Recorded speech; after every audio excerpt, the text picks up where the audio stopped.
Bonjour à tous. Donc merci d'être présents à cette conférence qui porte sur la parentalité et la dépendance, un sujet sur lequel je travaille depuis maintenant presque 10 ans. Alors, ce que je vais vous présenter les démarches qu'on a faites au cours des dernières années pour arriver à une pratique de pointe en parentalité et dépendance. Je vais vous présenter le programme Cap sur la famille, qui est tout frais, là, tout neuf, là, qui vient tout juste d'être terminé. Et je vais vous présenter aussi un petit peu les défis. Vous allez voir, je vais vous parler de recrutement et de rétention. On en a parlé un petit peu ce matin, parce qu'avec les parents dépendants, c'est un bon défi. Donc, c'est un bon défi de les recruter et de les garder avec nous. Alors, pour juste mettre la table, ce n'est pas un travail que j'ai fait toute seule, c'est un projet pour lequel on a eu des subventions du ministère des Services sociaux avec 612 et du Comité national de lutte du CNPC, donc à la criminalité pour le PIAF. Et tout le processus, toute la démarche d'analyse et de recherche a été fait en lien beaucoup collé sur les milieux de pratique. Alors, on a des gens qui nous sont venus d'à peu près tous les centres de réadapt, un petit peu à travers la région. C'est un comité consultatif qu'on a eu tout au long de la recherche. Le contexte qui entoure le développement, juste vous mettre un petit peu dans le contexte de où c'est parti, tout ça, cet intérêt-là, de s'intéresser à la dépendance et la parentalité, c'est qu'au Québec, quand on demandait aux adultes qui arrivaient dans un centre pour un service en dépendance, peu importe le centre, et quand on leur demandait, on passait l'IGT et on disait dans quelle mesure vous seriez intéressé d'avoir de l'aide en ce qui concerne votre rôle de parent. Alors, il y a 38, dans le fond, ce qu'il a dit, c'est dans la clientèle, il y avait 38 des adultes qui avaient des enfants de 17 ans et moins, et il y avait 20 des parents qui manifestaient un besoin d'aide spécifiquement au niveau de leur parentalité, 30 des mères, 15 des pères. Or, quand on regarde la situation actuelle, on se rend compte qu'il y a seulement 6 Là, je vous dirais que ça date de 2013. Fait qu'on va souhaiter qu'au cours des 3 dernières années, les services se sont développés un petit peu. Mais quand on a fait la recension en 2013, il y avait 6 des organisations qui, lorsqu'ils traitaient de dépendance, donc qui rencontraient quelqu'un pour un problème de dépendance, abordaient la parentalité. Alors, c'est très peu. Et ceux qui le faisaient, donc, ils le faisaient assez minimalement. Avez-vous des enfants? Avez-vous des difficultés? Maintenant, on va regarder c'est quoi votre consommation, les déclencheurs, les conséquences. On va travailler là-dessus. Mais on travaillait très peu la parentalité. Ce qu'on s'est rendu compte, c'est que, et là, je vais tout de suite faire ce que je dis toujours parce que c'est ce qui m'attire de travailler avec les parents dépendants. C'est pas parce qu'on est un parent dépendant qu'on n'est pas un bon parent. Puis il ne faut pas faire cette analogie-là. Et c'est pas parce qu'on est un parent non dépendant qu'on est un bon parent aussi. OK? Donc, il y a de tout dans tout. OK? Sauf que ce qu'on sait, c'est que l'usage de substances, c'est sûr que ça vient comme interférer un petit peu nos pratiques parentales. Et ce qu'on se rend compte, par contre, c'est que... Puis, ce qu'on se rend compte aussi, c'est que dans une certaine partie de la population, même quand on devient abstinent, il y a des gens qui continuent quand même à avoir des difficultés au niveau de leur parentalité. C'est donc dire que ce n'est pas parce qu'on traite la dépendance qu'on va faire une pierre deux coups puis qu'on va traiter la parentalité, qu'on va régler ce problème-là sans en parler. Alors, mais dans nos services, effectivement, donc, il n'y avait pas beaucoup de programmes qui s'adressaient spécifiquement à ce thème-là, qui était la parentalité. Et dans nos ressources qu'on voyait, on voyait des enfants de 9, 10, 11 ans nous appeler et nous dire que leurs parents consomment puis qu'ils ne savent pas quoi faire.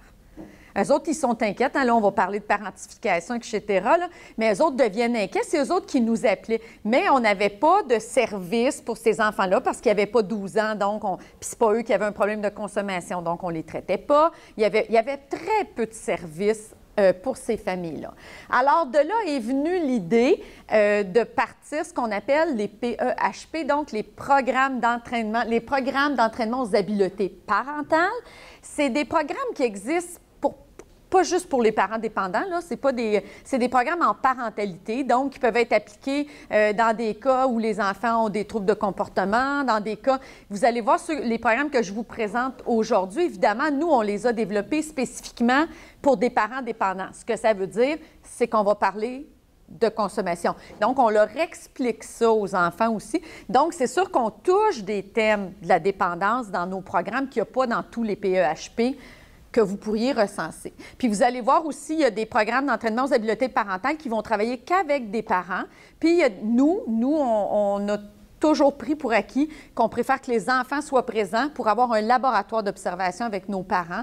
Donc, les programmes que je vais vous présenter, vous allez voir, vous pourriez les faire seuls avec les parents, mais l'ajout d'avoir l'enfant, puis après ça, la partie familiale du programme aussi, bien là, c'est un laboratoire d'observation qu'on peut faire avec la famille.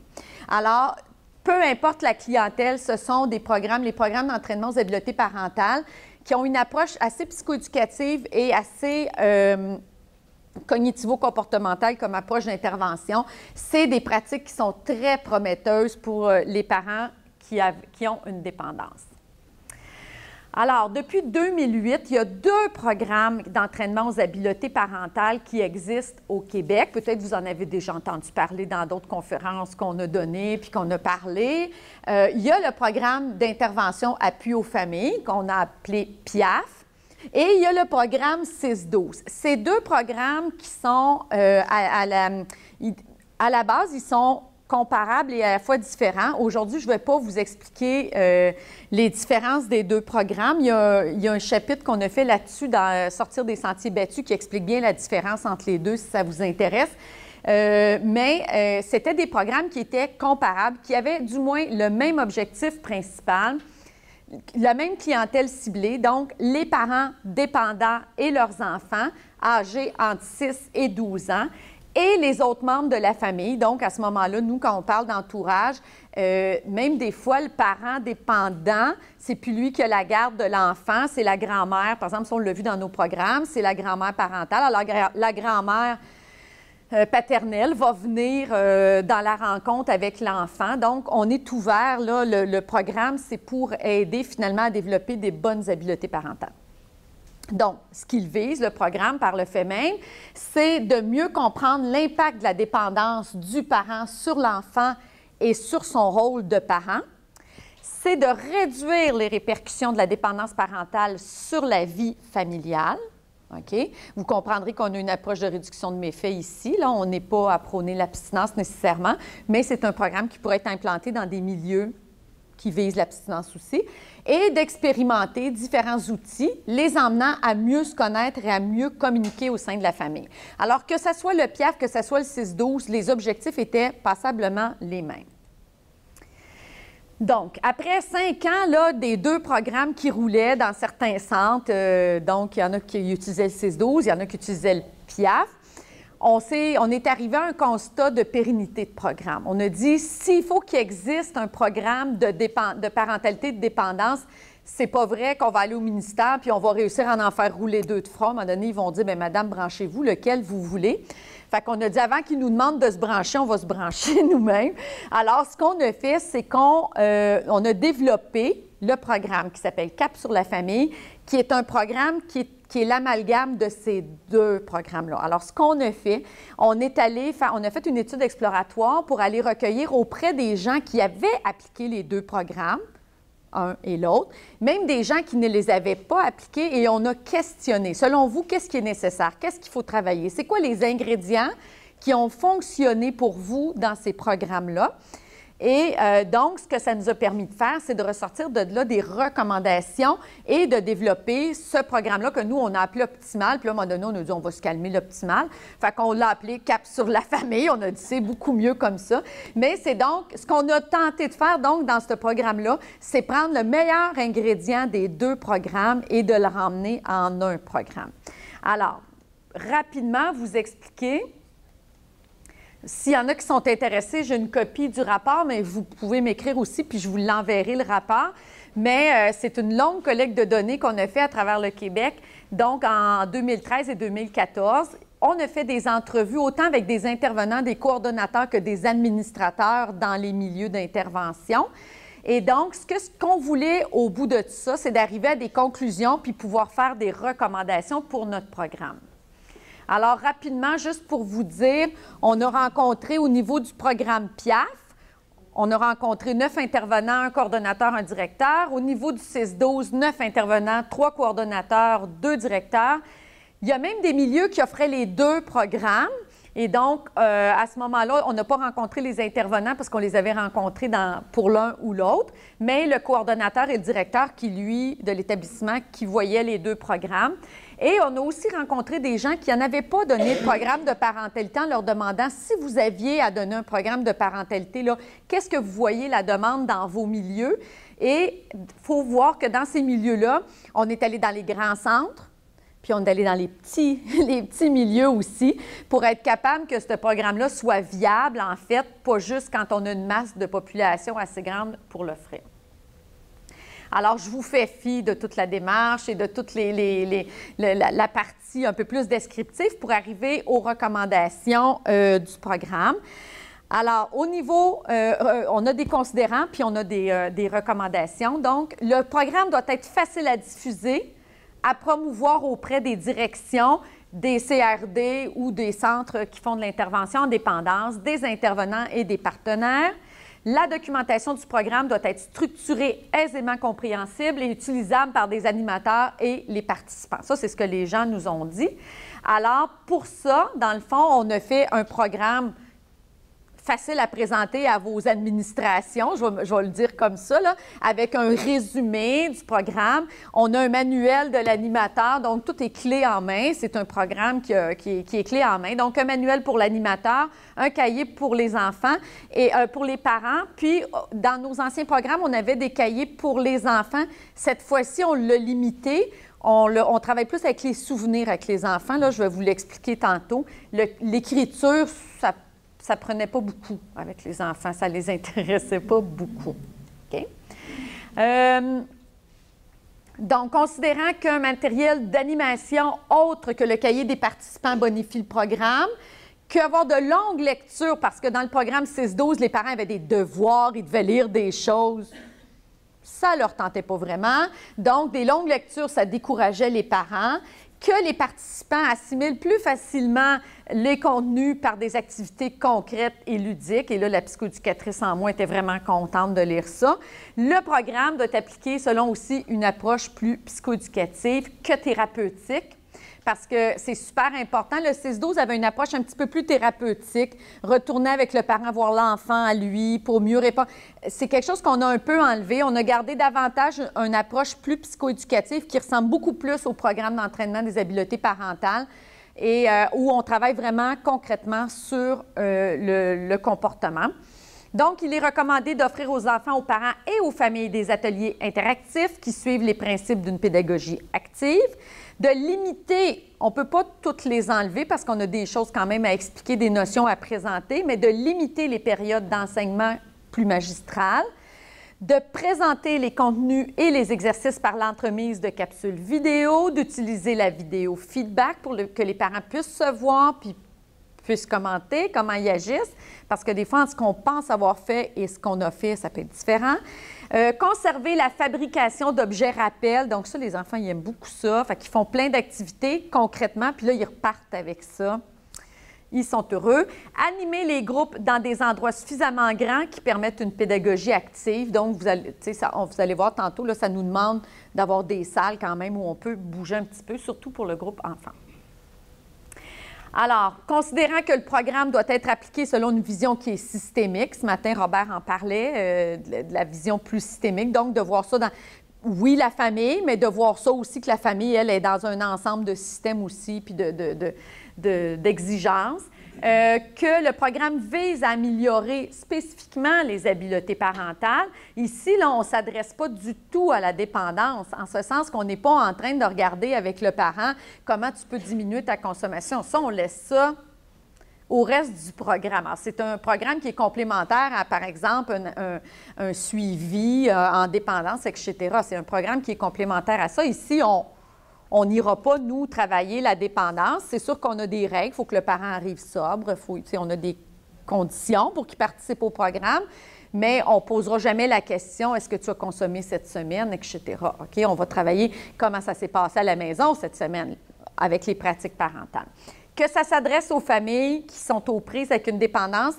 Et c'était important parce que ce qu'on s'est rendu compte dans la pratique, c'est que nos parents, puis là, je me les approprie, mais nos parents dépendants, quand ils se retrouvent dans des programmes, parce que des programmes d'entraînement aux habiletés parentales, il y en existe en centre jeunesse. Ils ne veulent pas y aller. Ils ne veulent pas y aller parce qu'ils ne veulent pas qu'on leur enlève leurs enfants. OK? Ensuite de ça, il y en a qui se donnent dans les C3S. Là, je devrais dire toutes les CIUS maintenant, mais vous allez voir, je les compartimente. Mais OK? Donc, il y en a qui se donnent aussi en prévention, si vous voulez, là, plus dans les C3S. Nos parents, quand ils arrivent dans un C3S, là, comprenez-vous qu'ils ne se sentent pas du tout à l'aise de parler de leurs problèmes parce que les gens qui sont là, ils ne consomment pas, les autres parents, ils ont des difficultés avec leurs enfants, on s'entend, mais ils n'ont pas de problème de consommation. Et là, le jugement vient rapidement. Alors, ce que ça fait, c'est que d'abord, ils ne se rendront pas en centre jeunesse, puis en C3S, ils vont y aller, mais ils vont arrêter parce qu'ils ne se reconnaîtront pas. Et c'est de là qu'on s'est dit, bien, qu'on le veuille ou non, on pense que ça prend quelque chose qui est spécifique pour les parents dépendants, où ils se retrouvent comme parents dépendants, et un programme dans lequel on peut aborder la dépendance avec les enfants. Vous allez voir, on le fait d'une façon particulière. On ne leur dit pas « ta mère boit de l'alcool », là, on n'est pas en train de dire ça, là, puis on ne leur explique pas c'est quoi les drogues dures, mais ils le savent. Ils savent tellement très bien tout ce qui se passe à la maison, inquiétez-vous pas.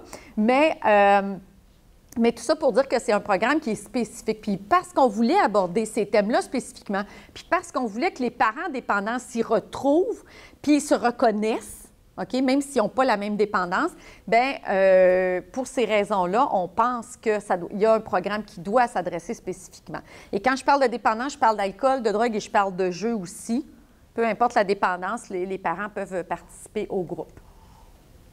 Alors, il est donc recommandé d'offrir des ateliers familiaux de manière hebdomadaire, de faire des habiletés parentales un fil conducteur et central au programme, évidemment, tout en tenant compte des besoins spécifiques des familles que j'ai dans mon groupe. Il y a certaines familles qu'au niveau des pratiques, par exemple, ça va être au niveau des pratiques, de la constance de leurs pratiques éducatives qu'ils vont devoir travailler. Il y en a d'autres, ça va être au niveau de la communication avec leur enfant. Mais on va être capable de le faire dans notre programme, même si le programme, lui, il y a ses activités à suivre. Mais c'est des thèmes, vous allez le voir tantôt, qu'on va suivre.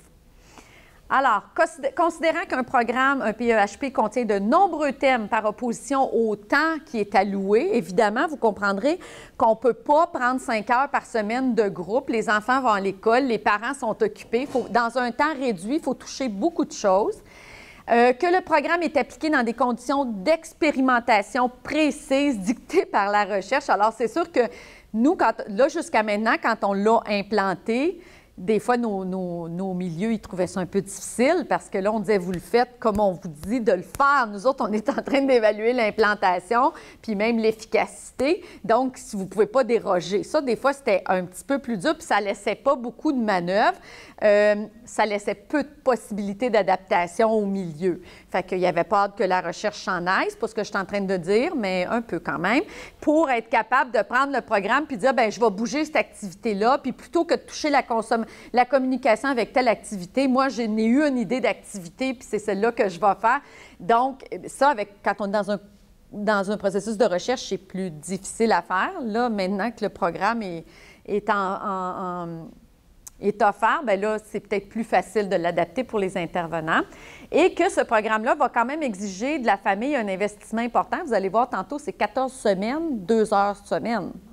OK? Donc, vous allez voir que les parents, quand ils s'embarquent, ils s'embarquent.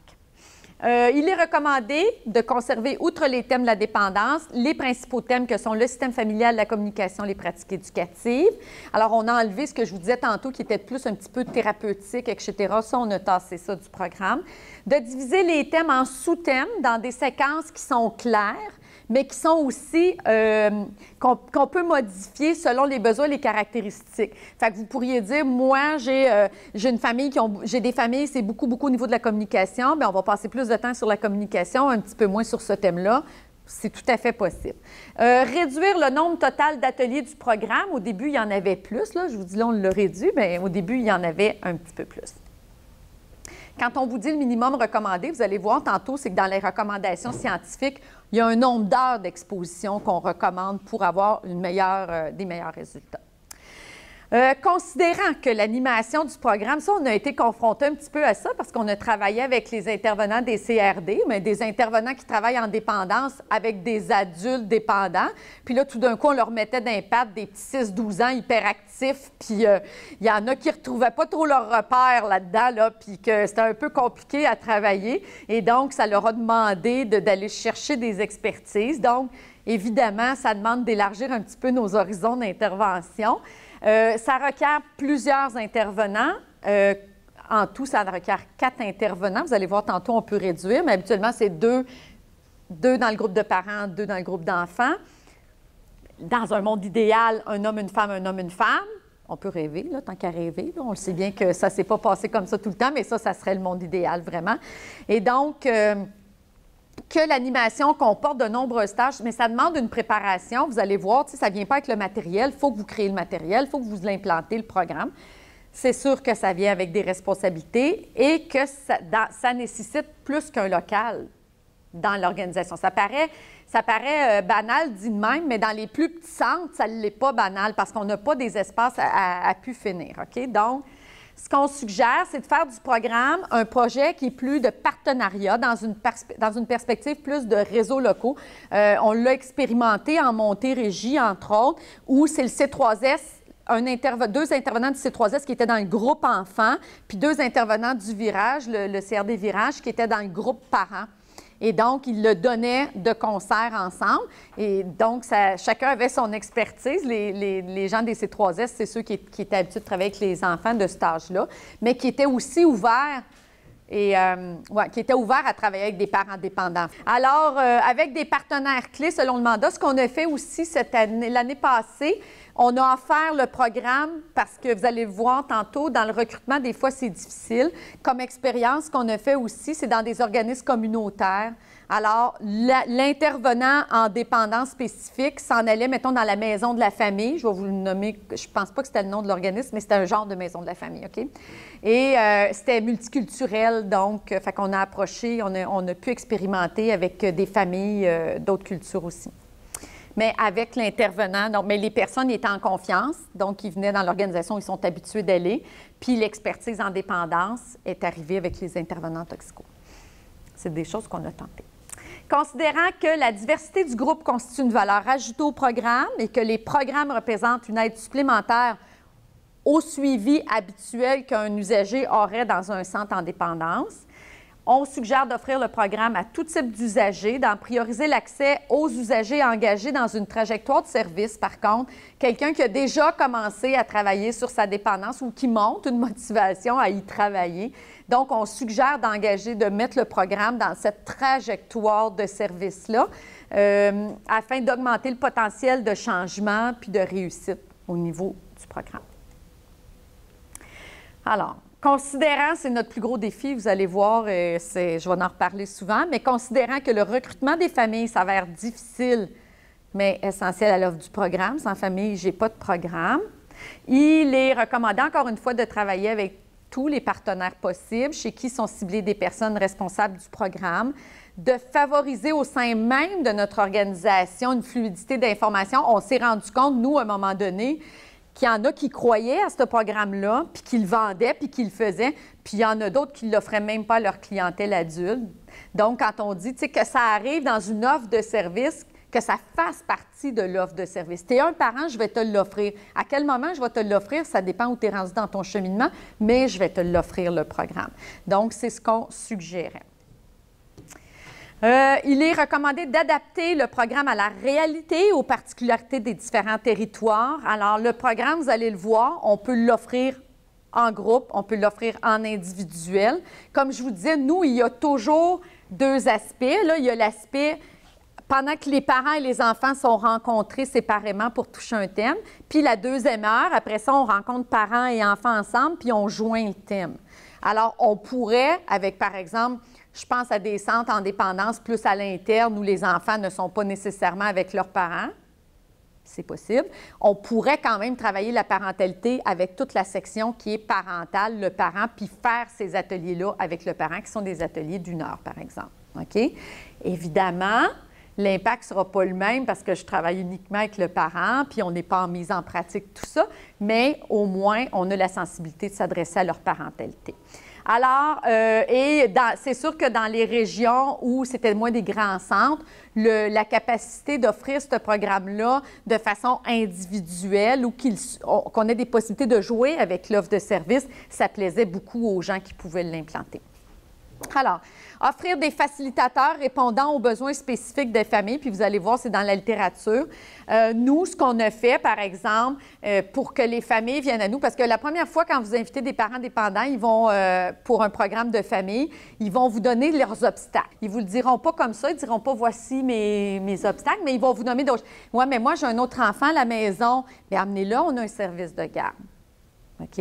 Ah, mais je ne peux pas me rendre. Alors, nous, là, ce qu'on faisait, c'est qu'on offrait le transport, on offrait un service de garde parallèle pour les autres enfants s'ils n'étaient pas âgés de 6 à 12 ans. Sinon, toute la fratrie peut être dans le groupe, c'est correct. OK? Et ce qu'on faisait aussi, puis ça, ils aimaient beaucoup ça, vu que des fois, on le faisait tout de suite après l'école, ce qu'on faisait, c'est qu'ils venaient à 3h30, 4h, on faisait le groupe, puis à 6h, quand ils partaient, on avait des commanditaires et qui nous donnaient des plats tout faits. Et quand le parent partait, il partait avec une lasagne, il s'en allait chez eux, mettait la lasagne au four, coupait la lasagne et il mangeait. Fait que lui, il n'avait pas à se soucier du repas qu'il avait à faire. En tout cas, nous, c'est sûr que c'est gentil de penser de même, mais nous, en même temps, on le faisait pour qu'ils viennent au groupe parce qu'on veut les exposer. Parce que vous aurez beau avoir le groupe le plus fantastique au monde, si la personne n'y va pas puis elle n'est pas exposée au programme, vous auriez beau avoir le meilleur programme, bien, il ne fonctionne pas. Alors, ce qu'on faisait aussi, il y en a, par contre, que le groupe était plus en soirée, mettons de 6 à 8. Alors, les gens arrivaient à 5 et là, on soupait communautaire, sous la même formule, par des commanditaires. Et là, vous devinez que pour les intervenants que nous sommes, toute cette heure de souper-là, on est assis et on observe, OK? Nous, on travaille fort là-dessus et là, on fait nos observations à travers l'heure du repas, que l'enfant, évidemment, l'enfant ne reste pas assis. Comment le parent, est-ce que d'abord le parent va lui demander de se rasseoir, va pas lui demander de se rasseoir? Et ce qui est fantastique, c'est que quand on le fait de cette façon-là, au fur et à mesure des semaines, on voit arriver les pratiques s'installer parce qu'on est capable aussi, nous, de le faire par imitation. Alors, le parent ne le fait pas avec son enfant. Moi, je vais le faire avec l'enfant. Je vais lui montrer juste comment on peut le faire, puis je vais le ramener. OK? Donc, ça, c'est des choses qu'on a fait, puis c'est des choses qui ont grandement facilité la participation et le recrutement. Habituellement, dès qu'ils nous donnaient un obstacle, nous, on était capable d'avoir une réponse de compensation. On a, mettons, à peu près, c'est entre 8 et 10 familles, c'est donc à peu près 20 personnes, plus tes 4 intervenants. Donc, c'est 24 personnes, ouais. Mais ça, c'est un groupe vraiment complet, là. Fait que, habituellement, ça joue autour de 6 familles. On va dire 12 à 15 participants, plus les intervenants. Ouais. Puis c'est intéressant parce qu'on a fait des focus group aussi avec les parents après. Je vous dis, là, j'ai jamais eu de misère de même à faire un focus group. Il s'était développé entre les parents une connivence tellement grande qu'ils ne me laissaient pas parler. J'étais vraiment à les arrêter. Ils répondaient à la place de l'autre. Puis là, « Ah oui, puis là, quand tu as fait ça, puis là, quand tu as dit ça. » Puis ils se sont cumulés ensemble des souvenirs de parents et pas de mauvais parents. Ils se sont ensemble développé des bons souvenirs. Puis il y en a qui se voyaient même à l'extérieur du groupe après, dans un rôle de parent. OK? Donc, ça a aussi des effets parallèles que nous, c'était pas ce qu'on visait, mais on visait l'appartenance au groupe, puis ça va plus loin que ça. Il y a beaucoup, les plus gros préjugés, c'est eux qui se les mettent. Là. Les stigmas, là, c'est eux autres qui se les mettent les plus grands. Ils ont vraiment beaucoup de culpabilité qui les habite. Puis ça, c'est quelque chose qu'on doit défaire aussi avec eux quand on commence à travailler la parentalité.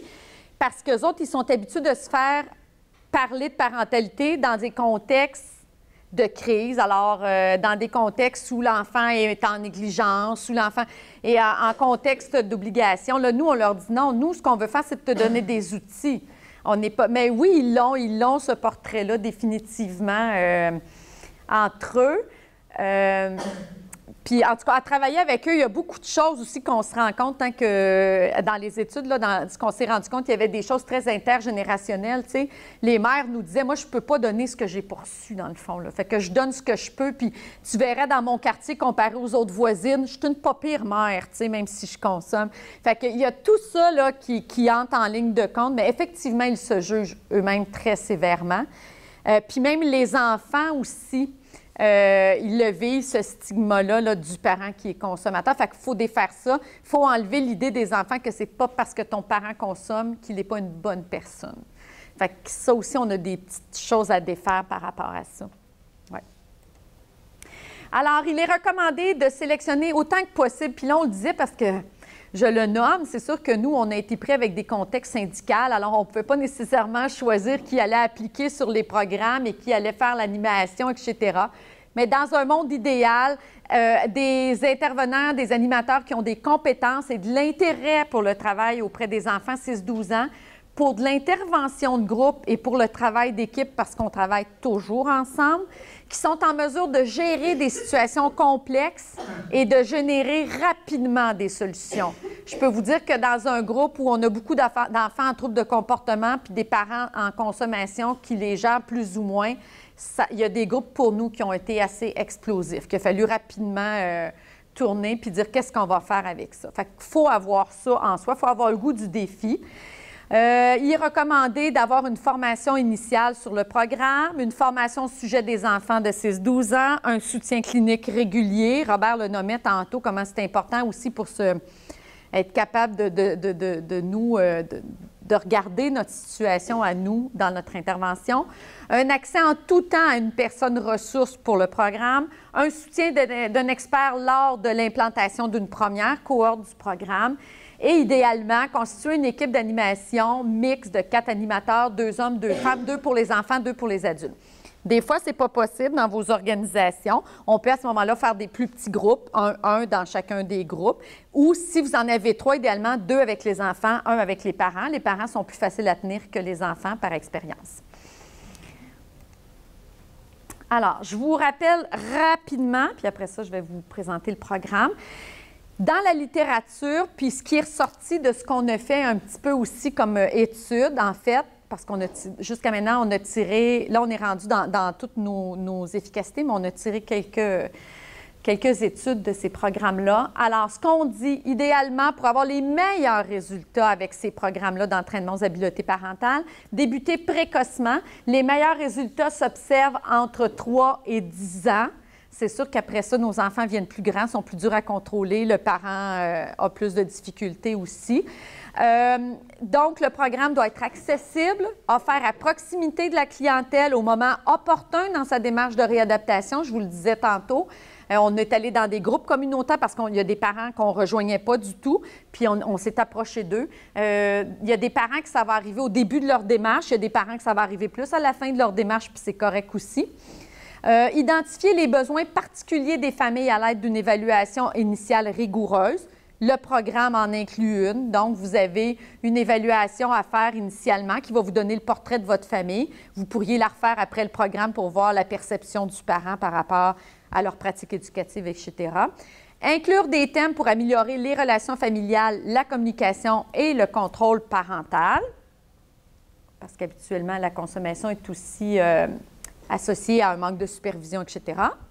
Quand les objectifs du programme visent des changements cognitifs, affectifs et comportementaux qui sont généralisables, c'est pour ça que nous, on s'intéresse à faire, oui, avec des parents, oui, après ça, on les met en famille, oui, on veut faire des moments de vie libre parce qu'on veut les observer des moments de vie libre, on veut voir comment ça peut se généraliser d'une place à l'autre.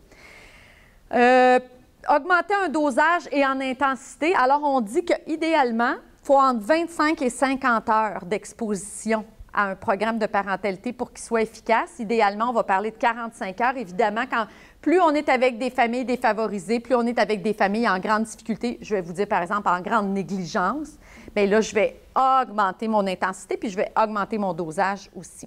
Des rencontres hebdomadaires, idéalement. Le programme doit être adapté à l'âge, au niveau développemental, à la maturité des enfants. Nous, là, on s'est questionné longtemps. parce que c'est 6-12. Dans un monde idéal, ça serait 6-9-10-12. Ça serait ça, puis après ça, on ferait, mettons, 12-14, quelque chose comme ça. Dans la réalité, là, puis la vie, là, des fois, c'est plus difficile. Donc, on a gardé le 6-12, mais sachez que quand on fait ces programmes-là, idéalement, on va avoir le souci de ne pas mettre des enfants avec trop grand écart. Comme on a essayé aussi de mettre un enfant de 5 ans, ça ne fonctionne pas. Il n'est pas capable de suivre notre programme, l'enfant, même s'il n'y a pas d'écriture, juste au plan cognitif, il ne suit pas les autres, OK? Puis ce qu'on s'est rendu compte, c'est que quand on a trop d'écart d'âge comme ça, c'est que nos enfants plus vieux, qui sont déjà habitués à être parentifiés, ils vont se mettre à parentifier les plus jeunes, même si ce n'est pas leur fratrie. Et là, nous, on ne veut pas ça, OK? On veut que tout le monde se prenne en main, mais soi-même, pas pour les autres. Donc, idéalement, on va essayer d'avoir des groupes qui sont plus restreints en âge au niveau des enfants. Je vous l'ai dit, donc, prévoir des stratégies incitatives qui vont favoriser le recrutement des familles, la rétention dans le programme, inclure des méthodes pédagogiques qui sont interactives, donc le jeu de rôle, le modelage, les sessions de pratique en famille, les devoirs pratiques, bon, plutôt que de faire lire des textes aux parents ou de leur expliquer, comme je suis en train de faire avec vous très longuement, de quoi il en retourne. On va être dans l'action, on va plutôt faire les choses que les dire. Idéalement offert par des intervenants, alors des intervenants qui sont capables d'être chaleureux, sensibles, qui sont capables d'utiliser l'humour correctement, évidemment, pas le sarcasme, l'empathie, capable aussi d'encadrement, parce qu'avec des enfants 6-12, il faut ramener, puis même des fois avec des parents aussi. J'en ai eu la preuve dans mes focus group où j'ai perdu le contrôle. Et communication, écoute, flexibilité, crédibilité, expérience auprès des enfants. Et prévoir un suivi pour les familles sous forme de rencontres supplémentaires ou de références dans la communauté. Donc, une fois le programme fini, c'est une chose. Mais ce qu'on nous dit, c'est qu'un mois après, on devrait faire un retour, soit en groupe, soit en individuel, soit en famille, voir où on en est, faire un petit rappel aussi, dire aux parents, on avait vu ça, ça a-tu continué à être appliqué?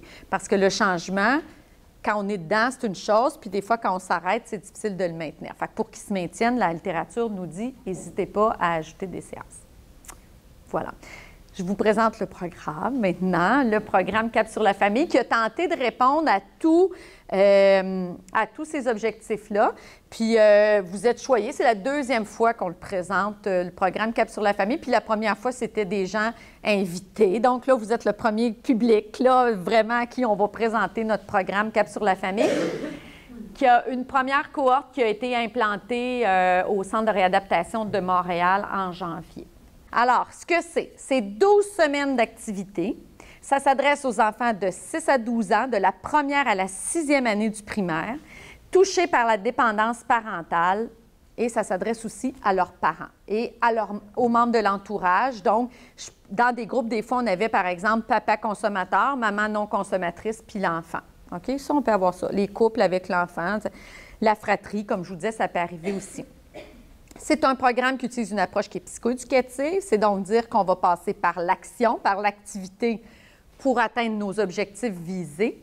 Et il y a des incitatifs à la participation, repas, transport et gardiennage, selon les besoins énoncés par les gens qui participeront à mon programme, évidemment. OK? Ça ne va pas nécessairement tout le temps, ce n'est pas nécessaire tout le temps, mais si nécessaire, ça en fait partie.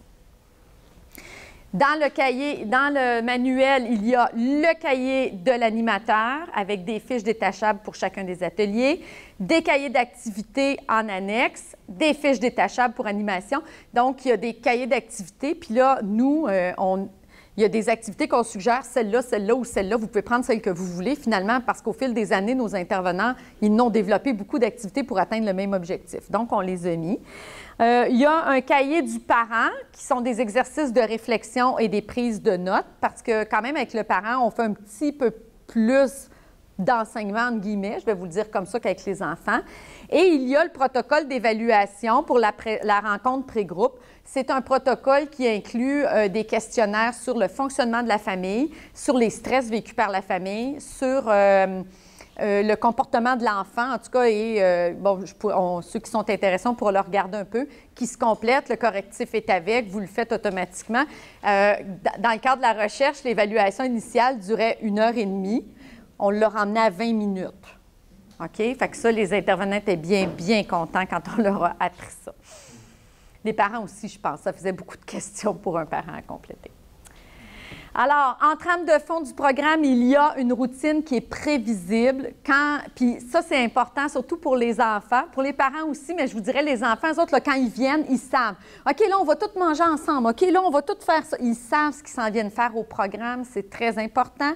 Donc, les séquences des activités en soirée, souper, le groupe parents et enfants et le groupe famille. Il y a toujours des cartes émotions avec lesquelles on travaille pour les parents et pour les enfants. Il y a toujours un tableau d'émulsion en fin de soirée et il y a toujours des retours sur l'atelier précédent. On travaille toujours de la même façon. Les enfants savent qu'on va faire ça, les parents savent aussi qu'on va faire ça. Tout le monde est au courant. Toujours avec un œil tourné vers son vécu comme parent dépendant ou sur son rôle parental. C'est important. C'est ça notre cible à nous. OK? Ce n'est pas la dépendance, notre cible, c'est le rôle parental qui nous intéresse ici. Et une approche psychoéducative et la promotion de l'empowerment pour encourager le parent à trouver ses propres moyens, parce qu'on n'a pas, il n'y a pas de solution miracle, puis tout le monde ne travaille pas de la même façon. Alors, on va encourager ça. Alors, il y a une rencontre pré-groupe. Dans la rencontre pré-groupe, on va faire ce qu'on appelle l'atelier 0. Le souper et le groupe de parents et enfants. Et exceptionnellement, là, il n'y a pas de groupe famille, OK? Fait que c'est 1 heure habituellement, c'est plus court. Alors, pour les parents, on va traiter les parents avant, puis on va séparer les parents et les enfants. Les parents pour faire connaissance avec les animateurs, le programme, et pour faire le protocole d'évaluation. Pendant ce temps-là, les enfants, de leur côté, vont faire une activité bricolage avec les animateurs. Ce qu'on veut faire, c'est créer l'alliance thérapeutique. Donc, on est en train de travailler notre alliance avec les enfants, les amener à nous faire confiance. Et on va discuter aussi avec les parents lors de cette rencontre-là. Est-ce qu'on dévoile ou on ne dévoile pas aux enfants? Alors, parce que vous allez voir dans le programme, à aucun moment on est obligé de nommer que les parents ont un problème d'alcool ou de drogue. Il n'y a rien qui nous oblige à faire ça. Il y a dans des groupes des parents qui ont dit oui. Moi, mon enfant est tout à fait au courant. Puis il y a dans d'autres groupes des parents qui étaient plus frileux. Alors, on essaie de respecter ça dans le cadre du programme. Mais on va toucher, par exemple, la roue répétitive. Mais on n'a pas besoin de dire que c'est le cycle de la solitude, de l'alcool, de la drogue puis du jeu. On n'a pas besoin de dire ça. L'enfant, lui, il va faire une roue répétitive. Là, il fait un circuit, là, puis c'est ça, OK? Donc, mais on va l'ouvrir avec les parents. Je vous dirais, dans 95 % des cas, on dévoile. Dans 95 % des cas, les enfants savent très bien pourquoi ils viennent à ce groupe-là, OK? Mais ce n'est pas toujours le cas.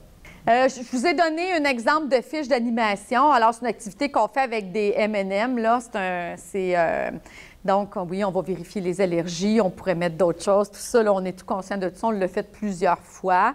Alors, les participants se prennent des petits M&M. Ils ne les mangent pas.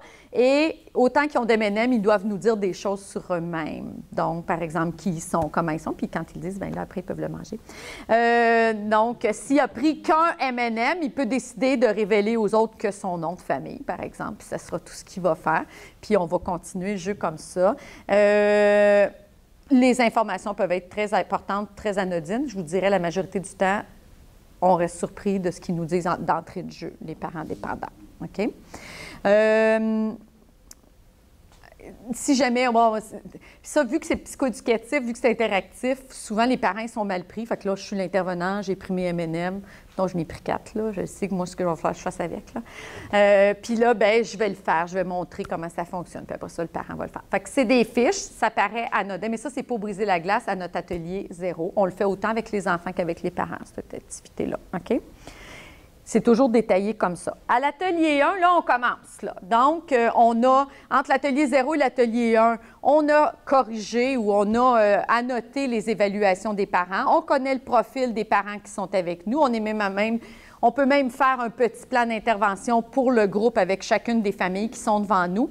Puis moi, je vous invite, si vous utilisez l'évaluation initiale, de transmettre les informations aux parents, de leur dire ce qu'ils ont obtenu comme score, puis ce que ça a donné comme difficulté ou non. Et donc, c'est intéressant quand les deux conjoints d'une même famille sont là, on le fait remplir aux deux. Des fois, c'est intéressant de voir la divergence d'opinion des parents aussi. Et là, bien, on va commencer notre atelier 1. Alors, on va briser la glace, prendre connaissance, fonctionnement du programme, se sensibiliser. On va regarder tout l'univers émotionnel avec nos petites cartes. plus le retour sur l'évaluation. Briser la glace avec les enfants aussi. On va faire les règles ensemble. On va se sensibiliser à l'univers. Voyez-vous, on fait la même affaire. Et ce qu'on va faire, on va revenir en famille. Et là, la première activité, ils vont faire leur blason familial. Fait parents et enfants ensemble, ils vont faire un bricolage qui est ce qui représente leur famille ensemble. Et ils vont présenter leur famille aux autres familles. OK? Donc, c'est vraiment une activité de départ. Pour nous, dès qu'ils sont enfants, parents ensemble, c'est notre laboratoire d'observation comme intervenant.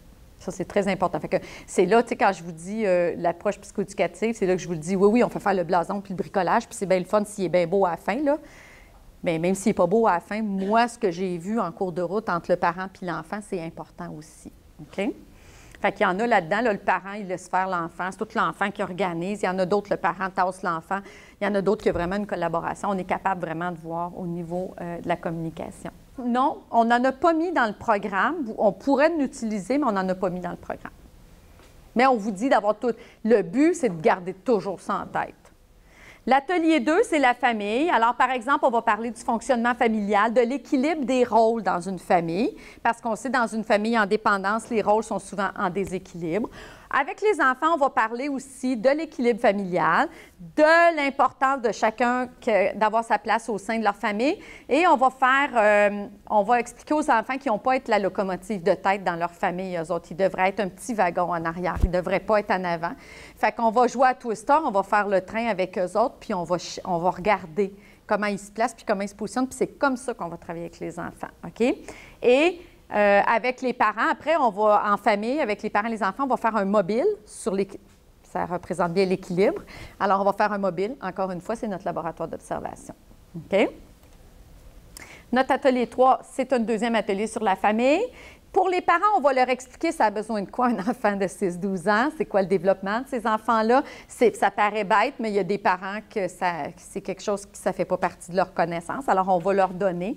On va leur donner aussi les caractéristiques des enfants plus vulnérables, puis on va leur parler d'objectifs réalistes. OK? Donc, quand on a un enfant un peu tannant qui bouge un peu, bien peut-être qu'il faut encourager les petits efforts, pas demander de décrocher la lune tout de suite. Alors, on va regarder ça avec eux.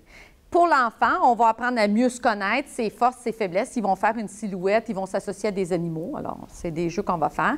Et ils vont faire la silhouette familiale après ça pour mieux se connaître. OK? Même affaire pour la famille. L'atelier 4, on rentre en dépendance. Alors, avec les parents, on va regarder ses effets sur la famille, les conséquences sur leur rôle parental et sur leurs enfants. On n'est pas là pour les juger, on n'est pas là pour les culpabiliser, mais on est là pour qu'on regarde ensemble qu'est-ce que ça fait quand vous consommez versus quand vous ne consommez pas. Et avec l'enfant, on va être mieux outillé face à la problématique, donc compréhension, émotion, facteur de protection. Et là, on va faire mon ciel familial. On va regarder c'est quoi ses protections à l'enfant, s'il y a des difficultés vers qui il peut se tourner, etc. Et avec la famille, on va regarder les conséquences des familles susceptibles d'être occasionnées par la dépendance. Et là, on a un jeu de table qu'on fait avec eux. Il y a des obstacles, naturellement, comme dans la vie, quand on est un parent qui consomme puis qu'on essaie de mettre des conséquences, etc. Et on va travailler là-dessus, OK? La 5e, c'est sur la communication. Alors, chez les parents, comment mieux communiquer, donner des consignes claires, des consignes... qu'est-ce que c'est une consigne claire, une consigne floue? On va introduire aussi à la position du coach comme parent. Et les enfants, on va leur donner des clés de communication qui s'appellent écouter et parler, tout simplement. Puis là, ils ont des vraies clés. Puis là, on est avec ça. Puis on comprend que c'est-tu à ton tour de parler? Est-ce que c'est à ton tour d'écouter? Et quand tu écoutes, comment tu écoutes? OK? Avec les familles, on va faire un mandala où il y a un jeu de guimauve qu'on peut faire aussi. En fait, ce qu'on veut faire, c'est qu'on les met en action pour observer la communication. C'est ça qu'on veut faire à ce moment-ci. À l'atelier 6, c'est le premier atelier sur les pratiques éducatives. On va regarder avec les parents les styles parentaux, la critique constructive avec le parent. Et avec l'enfant, on va aussi regarder la critique constructive, en émettre et en recevoir. Parce qu'il y a des enfants qui ont beaucoup de difficultés à l'accepter, la critique. Alors, comment on peut l'accepter?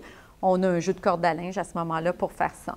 Avec les familles, on va aussi faire, on va faire une chasse au trésor, puis à travers ça, on va regarder au niveau des pratiques la critique, comment le parent va accompagner son enfant dans le jeu qu'il va faire. La deuxième atelier, la 7e sur les pratiques éducatives, le renforcement et les types de récompenses qu'on peut faire. C'est pas toujours monnayable, c'est pas toujours des jeux, c'est pas toujours des cadeaux. Il y a plein d'autres renforcements positifs qu'on peut faire. Avec les enfants, on va travailler beaucoup les habiletés sociales. On sait que c'est un facteur de protection important. Donc, les comportements aimés ou non, les stratégies remarquées ou ignorées. Donc, on va travailler ça avec les enfants. Et avec les familles, on va expérimenter des stratégies. On va travailler les tableaux d'émulation, on va refaire le jeu qu'on a fait avec les enfants, on va le faire avec la famille, puis on va fabriquer un tableau d'émulation pour qu'ils puissent emmener à la maison. Un tableau d'émulation, c'est, vous avez tous connu ça dans votre vie, tu veux que ton enfant se brosse les dents, tu mets sur ton frigo lundi, mardi, mercredi, ta petite brosse à dents, quand il le fait, tu mets un petit X ou un collant de la Reine des Neiges, ça pogne bien fort, ou de je sais pas qui t'aime, puis là, tu mets le petit collant, fait que quand il y a tant de petits collants, bien, il y a une récompense au bout. OK? OK. Vous me connaissez. Puis, il y a des enfants qui répondent parfaitement à ces approches-là, c'est merveilleux. La seule affaire avec ces tableaux-là, vous comprenez, c'est quoi?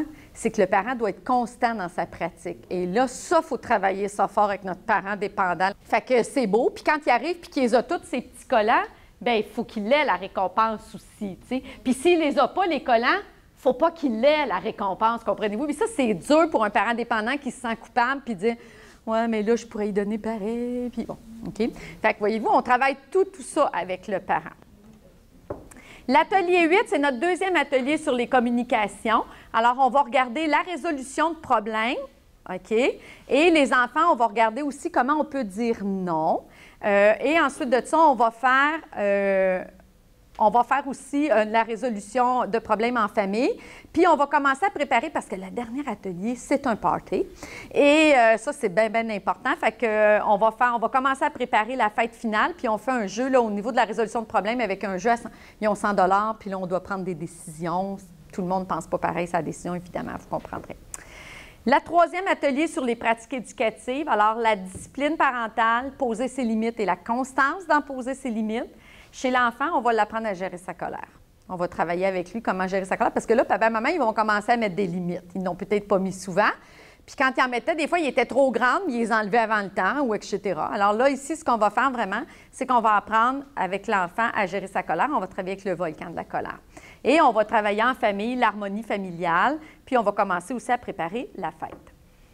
La dernière atelier sur la communication, donc les secrets et l'intimité. On va travailler les frontières familiales. Ça, on sait que dans les familles où il y a de la dépendance, les frontières sont parfois très diffuses, alors c'est compliqué, les rôles ne sont pas à bonne place. Les impacts aussi et les ressources d'aide. Et on va parler avec les enfants des secrets, de l'intimité, à qui on peut se confier, qu'est-ce qui est un gros secret, qu'est-ce qui est un petit secret, à qui on peut dire un gros secret, à qui on peut dire un petit secret. Et là, on va travailler ça avec eux. Et on va travailler avec la fiche familiale, on va travailler les frontières, puis une communication qui est saine. L'atelier 11, c'est la fête, c'est la préférée de tout le monde. Alors c'est la pizza. Puis des fois, à Noël, c'est de la dinde. Ça dépend. Des fois, il y a plein d'affaires. Ça dépend d'où on est dans l'année, là. Alors, avec les parents, on va faire un court bilan sur les apprentissages, les outils. On va regarder l'objectif qui s'était fixé à l'atelier 1. On va regarder où ils en sont rendus aujourd'hui. Puis avec les enfants, on va faire un bilan aussi. On va aller voir ce qu'ils ont retenu puis ce qu'ils ont aimé. Et puis là, la dernière heure, c'est vraiment la fête. Écoutez, on remet des diplômes, on remet... ils prennent des photos, là c'est le party, OK? Parce qu'il faut comprendre de quoi, même un parent qui arrive à la 11e, c'est la 12e fois si on compte l'après, là, et que là, il reçoit son diplôme, puis il les a toutes faites pour un parent dépendant, d'avoir tout réussi ça, c'est une grosse affaire, puis il est content de l'avoir, son diplôme, OK? Fait que donc, on va faire le bilan, on va faire la fête avec eux, on va vraiment suivre. Mais là, vous pouvez lâcher l'observation, on est dans le party. Et là, on va essayer avec eux de projeter. Et là, comme je vous dis, idéalement, bien, quelques mois après, on peut les relancer. On pourrait refaire une rencontre pour voir, un mois après, faire une rencontre, voir comment ça se passe. Voilà. Fait que ça, c'est le programme. J'essaye, il me reste un 15 minutes, j'essaye de faire ça en rapido, mais si vous voulez en prendre connaissance, puis je vais vous expliquer si vous voulez vous le procurer, comment vous le procurez tantôt aussi. Alors, je veux juste prendre quelques minutes pour vous parler du défi que représente l'engagement des parents dans un programme d'habileté. Je vous le disais tantôt, même le meilleur programme du monde, ça ne fait pas en sorte que les gens vont venir et ça ne fait pas en sorte non plus que les personnes qui en auraient le plus besoin viennent. OK? Donc, c'est là notre problème. Nous, on veut recruter les parents qui en ont besoin. Évidemment, tous n'en ont pas besoin, puis des fois, ceux qui en auraient le plus besoin, c'est là que c'est plus difficile.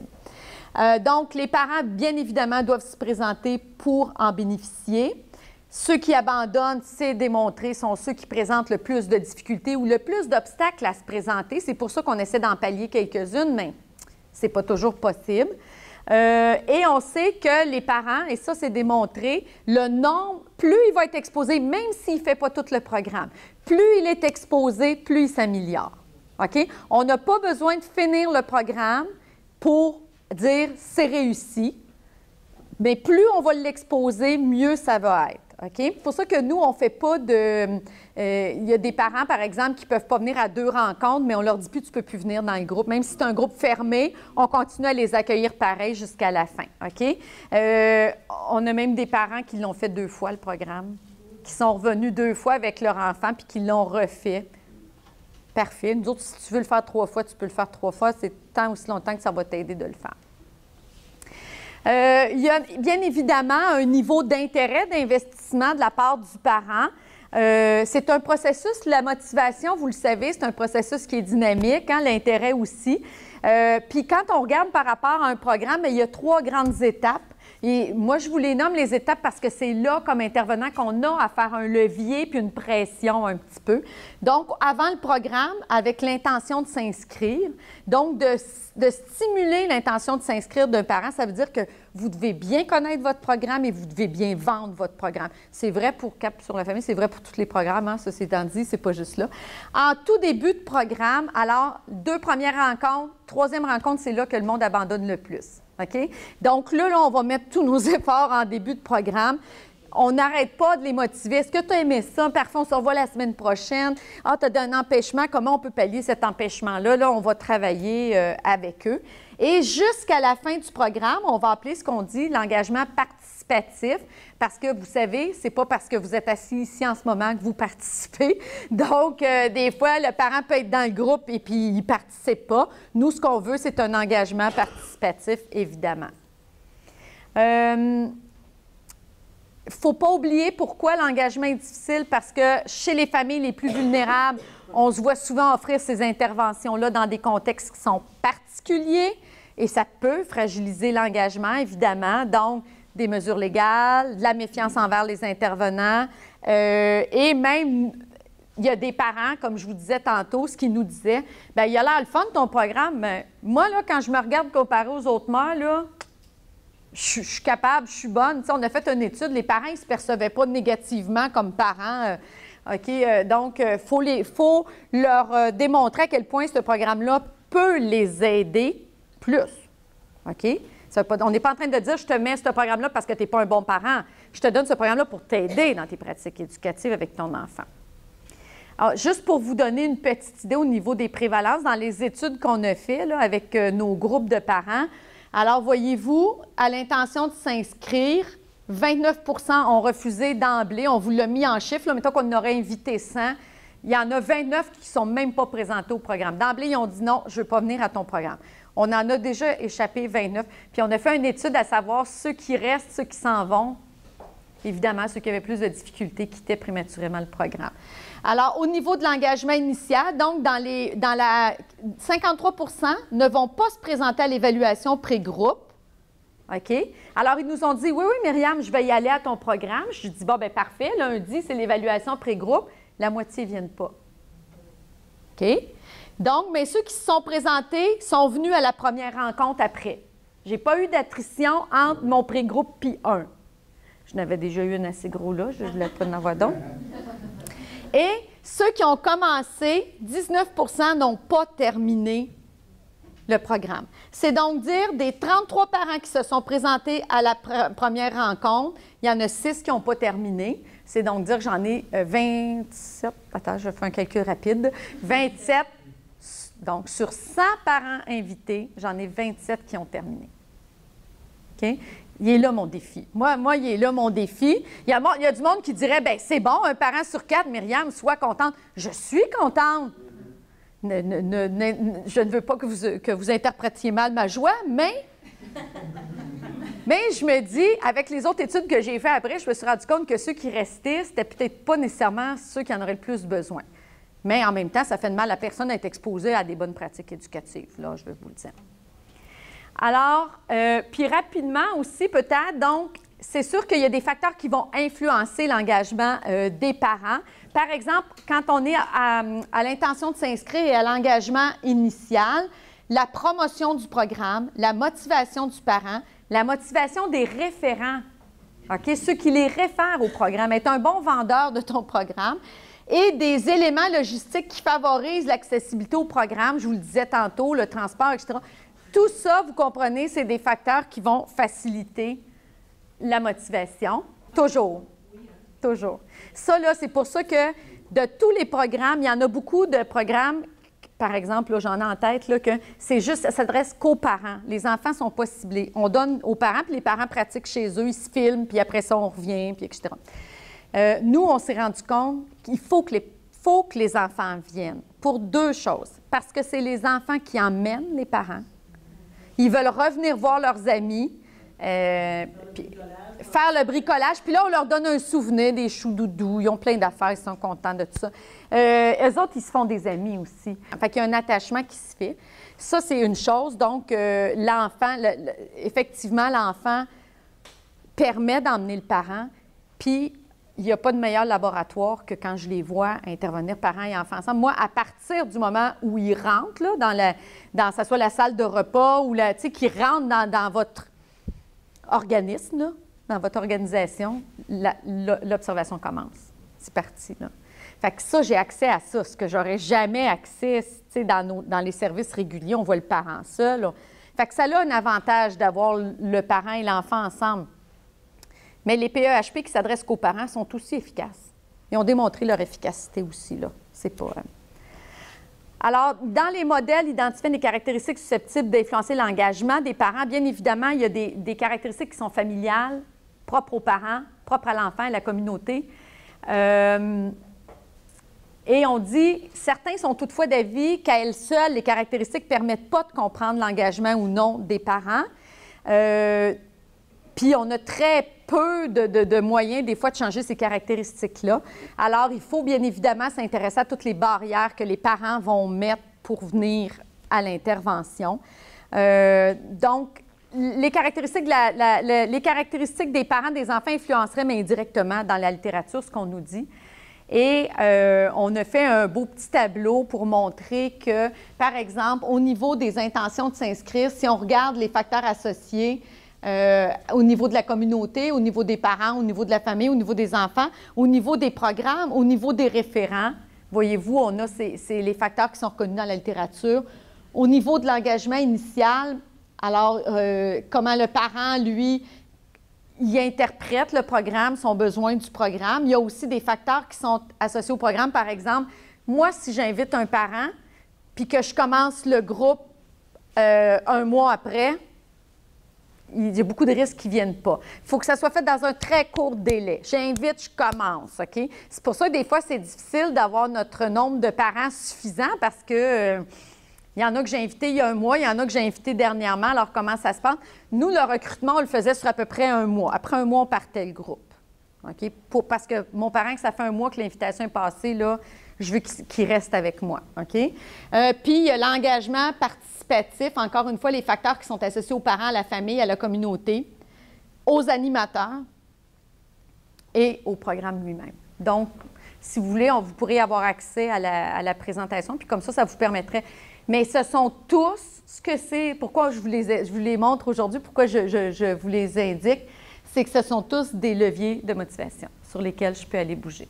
Alors, quand je suis dans mon intention de s'inscrire, ce que ça me dit comme référent, là, faut que si je m'adresse, par exemple, à des gens d'une culture différente, il faut que je sache comment m'adresser à eux. OK? Il faut que je connaisse très bien mon programme, que je sois capable de le vendre, mon programme. Pratiquez-vous avant de l'offrir. Faites de quoi, mais il faut savoir l'offrir. OK? Soyez convaincus. Il faut être convaincu des bienfaits de ce programme-là. Quand on l'est, on le vend bien après. Il n'y a pas de problème. OK? Mais c'est la même chose. Donc, c'est autant de facteurs sur lesquels vous pouvez appuyer. Il y a 3 facteurs qui sont associés plus directement à l'intention de s'inscrire. Le bénéfice perçu à la participation, naturellement. Plus je vais voir des bénéfices, plus je vais m'inscrire. C'est vrai pour n'importe quoi. Vous décidez de commencer à vous entraîner. Vous allez commencer à vous entraîner parce que vous savez qu'il y a un bénéfice à le faire. Si vous n'en voyez pas de bénéfice, vous allez faire « Oh, on va rester chez nous ». Donc, hein, c'est ça, c'est comme ça partout. Alors, il faut que quand on vend le programme aux parents, là, j'ai l'air d'une vendeuse, mais ce n'est pas une question de vente, c'est une question de les emmener pour qu'ils y participent, là. Donc, quand je le fais, j'essaie de voir pour ce parent-là, en quoi ça pourrait être avantageux de participer au programme, évidemment. Je vais aussi, ce qui va influencer l'intention de s'inscrire, c'est toute l'aide déjà reçue relativement aux pratiques parentales. Évidemment, si vous avez là un parent qui a eu la protection de l'enfance quelquefois dans son dossier, que là, elle ne l'est plus ou qu'elle l'est encore, mais peu importe, c'est sûr que vous allez partir avec un petit peu plus de résistance qu'un parent qui n'a pas vécu de mauvaises expériences ou même si l'expérience n'a pas été mauvaise, la crainte, elle reste là pareil. Et les barrières à la participation perçue, ce que je vous disais tantôt, comment m'y rendre, le temps, on n'aura pas le temps de faire les devoirs avec les enfants, là, le repas, nanana. Mais plus je suis capable, moi, de pallier ça avec avec tous les incitatifs rattachés à mon programme, mieux c'est. Les stresseurs aussi vécus dans la famille vont influencer l'engagement participatif. On s'est rendu compte que souvent, les personnes qui vont abandonner le programme avant la fin, c'est qu'ils vivent des stress ou un cumul de stress. Fait qu'en cours de programme, n'hésitez jamais à demander à vos parents comment ça va, comment ta semaine s'est passée, tu vis-tu des bouts de rough, y a-tu des choses difficiles? Parce que ça va venir influencer son engagement. Fait qu'on va le travailler au fur et à mesure avec eux aussi. Donc, les parents qui abandonnent rapportent vivre plus de stress. Et il y a aussi des parents que s'ils abandonnent, ça c'est important de leur dire, ils ont la perception que s'il manque juste une rencontre, ils ne peuvent plus se présenter. Ça, dites-le tout le temps. T'sais, mettons un parent qui n'est pas venu à une rencontre, il ne vous a pas dit qu'il ne venait pas, parfait, mais moi, je vais le rappeler. Et là, je vais prendre le téléphone, tu n'es pas venu, mais tu peux revenir, hey, les autres t'ont demandé comment ça, tu n'étais pas là. Et là, je vais relancer le parent, évidemment, pour pas qu'il reste avec cette croyance-là. Et donc, on vous l'a dit tantôt, donc les facteurs, on a dans les mêmes chiffres que Robert. Donc, les facteurs associés à l'engagement, bien sûr, comme l'intervenant, 30 au niveau de l'Alliance thérapeutique, 15 au niveau des techniques d'intervention. On sait que le nombre d'années d'expérience auprès des jeunes et des familles, le niveau d'éducation, l'extraversion et la gentillesse de l'intervenant prédisent l'assiduité aux rencontres. Tantôt, Robert disait jeune ou moins jeune intervenant. On sait ici qu'avec les enfants, les intervenants plus jeunes, puis on sait avec les parents, les intervenants un petit peu plus matures, ça fait plus de résonance. Ça ne veut pas dire qu'on n'est pas capable. Ça ne veut pas dire que moi, je ne peux pas aller intervenir avec les enfants, puis une intervenante plus jeune ou un intervenant plus jeune ne pourrait pas intervenir avec les parents non plus. Il y a des parents, c'est ça, qui considèrent que l'intervenant ou l'animateur qui fait son groupe doit lui-même avoir des enfants pour être capable de l'aider. Mais ça, c'est quelque chose que vous entendez souvent en dépendance. Hein. On n'est pas à une demande près à ce niveau-là. Et donc, bien, surtout, ce qu'ils recherchent, c'est que l'intervenant, l'animateur, ait des habiletés cliniques, puis pas seulement théoriques. Donc, même s'il n'y a pas d'enfants qui comprennent comment ça marche avec des enfants, qui ont des référents cliniques par rapport aux enfants, que ça ne soit pas juste théorique. Alors, rapidement, il me reste 1 minute. L'engagement du parent doit être travaillé tout au long de l'intervention. Alors, présenter clairement l'intervention, croire en l'intervention, être sensible aux sentiments de méfiance et de culpabilité des parents, évaluer régulièrement les besoins des parents, les stress vécus, faire ressortir les bénéfices pour le parent à participer à l'intervention, même après une rencontre, ça a bien été ce soir, tu as super participé, on encourage. Questionner les interventions familiales ou autres services reçus antérieurement, satisfaction et insatisfaction pour ne pas reproduire les mêmes erreurs. Questionner puis limiter les principales barrières à l'intervention, c'est ce que je vous dis depuis le début. Faire preuve de proactivité en relançant les parents en cas d'absence et encourager et soutenir les parents, surtout ceux qui rapportent davantage de stress et davantage de difficultés familiales, par exemple, manque de supervision, difficultés de communication. On sait que c'est eux qui vont abandonner le plus. Alors, si vous êtes intéressé par le programme, c'est là qu'on arrête. C'est la dernière, je promets, j'arrête après. Donc, si vous avez déjà offert le CISDO, je ne sais pas ici dans la salle s'il y en a qui ont déjà offert le CISDO ou le PIER dans leur organisation. Le programme est tout simplement disponible en contactant Mme Solange Gauthier. Vous avez son courriel qui est là, puis de toute façon, je pense que ça va être mis sur le site. Oui. Alors, on peut même avec le logo de votre... on peut même mettre le logo de votre établissement avec les autres logos. Évidemment, on n'enlèvera pas les nôtres, mais on pourrait mettre votre logo à vous. On peut même mettre des logos des partenaires financiers si vous le voulez, puis on vous envoie tout ça. Puis le programme est complètement gratuit à ce sens-là. OK? Vous allez recevoir les 4 documents en format PDF prêts à imprimer, puis vous pourrez travailler avec. Mais si vous n'avez jamais offert un PEHP, par exemple le 6-12 ou le PIAF, évidemment, ce qu'on vous demande de faire, c'est de faire d'abord une formation de 3 jours au cours de laquelle on va vous présenter le programme en profondeur, toutes les techniques, puis comment on travaille en groupe avec les enfants et les parents. Puis aussi des petites formations sur les enfants 6-12 ans, comment on doit intervenir avec les jeunes qui ont plus de troubles de comportement, évidemment. Et lors de l'implantation initiale, une supervision extérieure peut être offerte. On a une équipe qui le fait. Et quand la formation est complétée, la même chose, on vous envoie les documents, puis vous pouvez implanter le programme dans vos milieux. Pas plus compliqué que ça. Nous, en fait, ce qu'on souhaitait très, très fort quand on a fait ce programme-là, c'est qu'il soit utilisé. Évidemment, vous allez voir, si vous dites « Ah, Myriam, on utilise le programme », moi, je vais vous dire « OK, mais dis-moi comment ça va, puis rappelle-moi, puis dis-moi, moi, je vais m'intéresser à comment vous l'avez implanté, puis comment ça s'est passé. » Je reste bien, bien disponible, mais le but, c'est que ça soit un programme qui soit utilisé puis qui soit expérimenté. Comme je vous dis, qu'on embauche des petits bouts, moi, ça ne m'enlève rien qu'on embauche des petits bouts parce qu'on sait que plus on, dans le fond, que même exposer minimalement à des petits bouts, ça peut faire une différence. OK? Voilà.